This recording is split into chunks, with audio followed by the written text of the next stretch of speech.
प्रिय छात्रों, आज हम सूर्यकांत त्रिपाठी निराला की बादल राग कविता का अध्ययन करेंगे। उनकी बादल राग कविता अनामिका काव्य संकलन में संकलित है।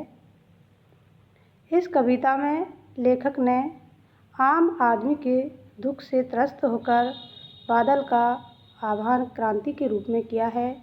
किसान मजदूर की आकांक्षाएं बादल को नवनिर्माण के राग के रूप में पुकार रही है।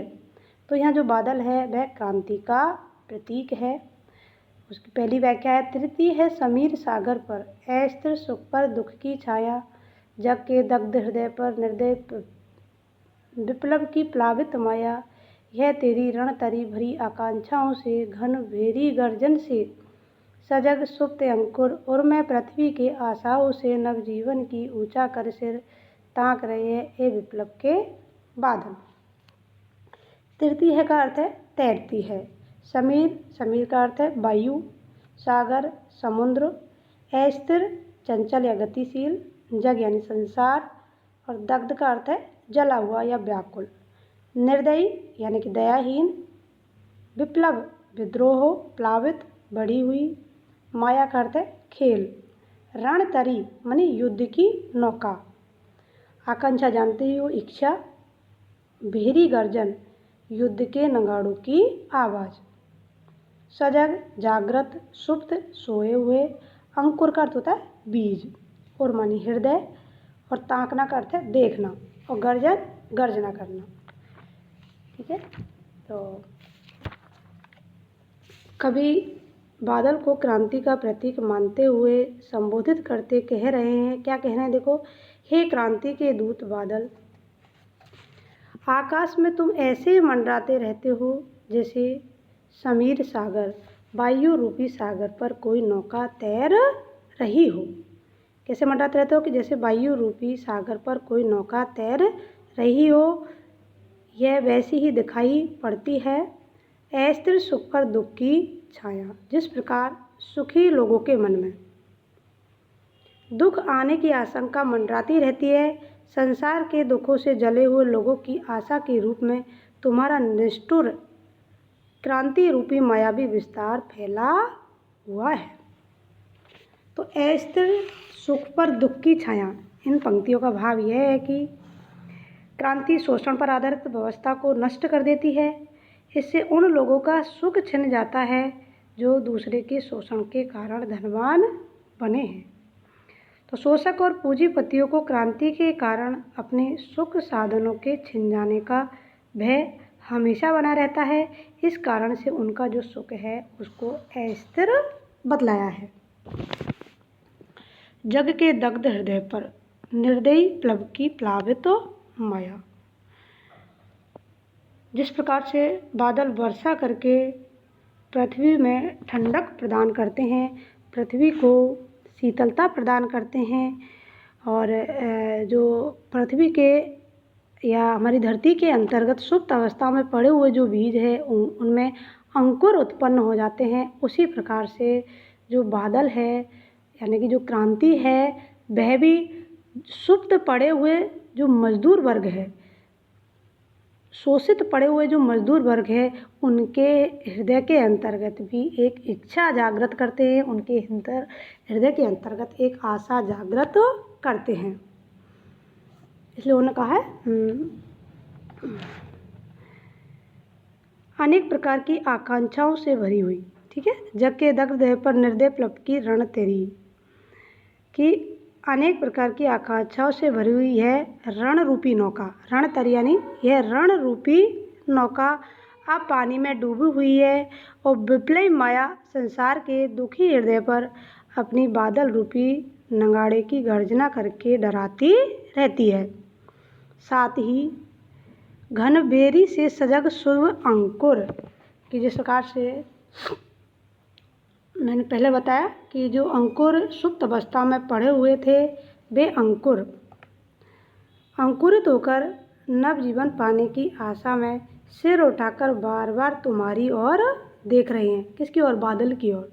दूसरी ओर जो मजदूर वर्ग है वो क्रांति की ओर ताक रहे हैं। तुम गरज कर बरस कर उनको नया जीवन प्रदान करो। है ना। भेरी गर्जन से सजग सुप्त अंकर, यानी कि तुम गरज कर, बरस कर नया जीवन प्रदान करो।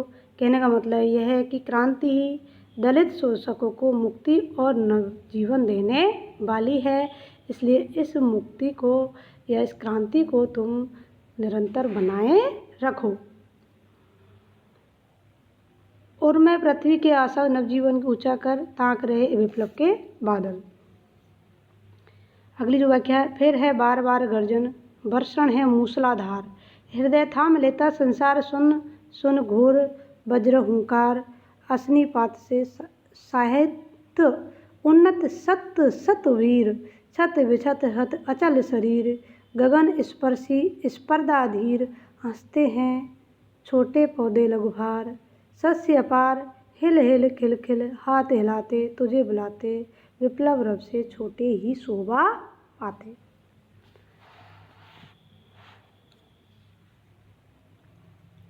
हे बादल, तुम्हारे बार बार गरजने, बार बार गर्जन मानी पुनः पुनः बार बार गरजने, वर्षण मूसलाधार और मूसलाधार वर्षा करने, और बिजली गिरने से भयभीत होकर जगत के प्राणी हृदय थाम लेते हैं। हृदय थाम लेता संसार की बार बार मूसलाधार वर्षा होना, गर्जना होना, बिजली गिरना, इन सभी घटनाओं से पीड़ित होकर संपूर्ण संसार अपना हृदय थाम लेता है, अर्थात डर जाते हैं।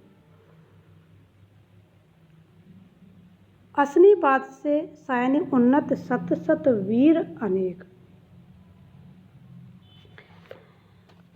आकाश को छूने की होड़ वाले सैकड़ों ऊंचे पर्वतों के शरीर वज्रपात यानी कि बिजली गिरने से टुकड़े टुकड़े हो जाते हैं। भाव यह है कि तुम्हारी क्रांतिमयी हुंकार, कठोर प्रहार निरंतर ऊंचे उठने की होड़ में लगे हुए पूंजीपतियों को धराशाही कर देगी। तो इसमें एक पंक्ति आई ना, असनीपात से सैन्य सापित उन्नत सत सत वीर अनेक। इन पंक्ति में क्रांति के विरोधी और शोषण के कारण समृद्ध और संपत्तिशाली बने लोगों की ओर संकेत किया गया है। वे दूसरे के धन को छीनकर उनके श्रम का शोषण करके बड़े तो बन जाते हैं, परंतु क्रांति का प्रहार उनको उसी प्रकार से नष्ट कर देता है जिस प्रकार से बिजली गिरने से बड़े पर्वत ऊंचे ऊंचे पर्वतों की चोटियाँ भी पल भर में टूटकर नष्ट भ्रष्ट हो जाती है ना। छत छत अचल शरीर, मतलब बड़े बड़े पर्वतों की जो चोटियाँ हैं भी वो भी नष्ट भ्रष्ट हो जाती है। उसी प्रकार से जो क्रांति है वह भी उन जो शोषक है उनको उसी प्रकार से नष्ट कर देती है। अगली है हंसते हैं छोटे लघु भार, शस्य अपार हिल हिल खिल खिल, हाथ हिलाते तुझे बुलाते। किंतु हल्के और छोटे पौधे उसे देखकर प्रसन्नता के साथ हंसते हैं।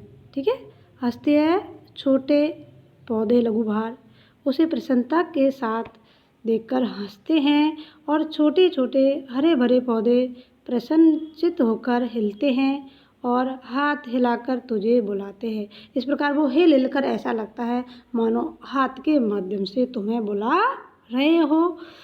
क्रांति की आवाज़ बड़ों को डराती है, मिटाती है, परंतु जो छोटे व्यक्ति होते हैं उन्हें वह सुख और आनंद का अनुभव कराती है। इसी भाव को यहाँ अभिव्यक्त किया गया है।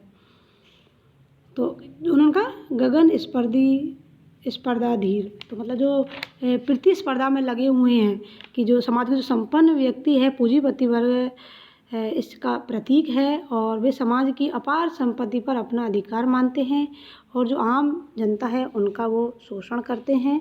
तो उसमें समाज की जो संपत्ति है तथा साधनों पर अधिकार प्राप्त करने की भीषण स्पर्धा बनी रहती है। इस कारण उनमें अपने समकक्ष तथा अपने से छोटे किसी भी वर्ग के मनुष्य के प्रति प्रेम का भाव उनमें बिल्कुल ही नहीं रहता है।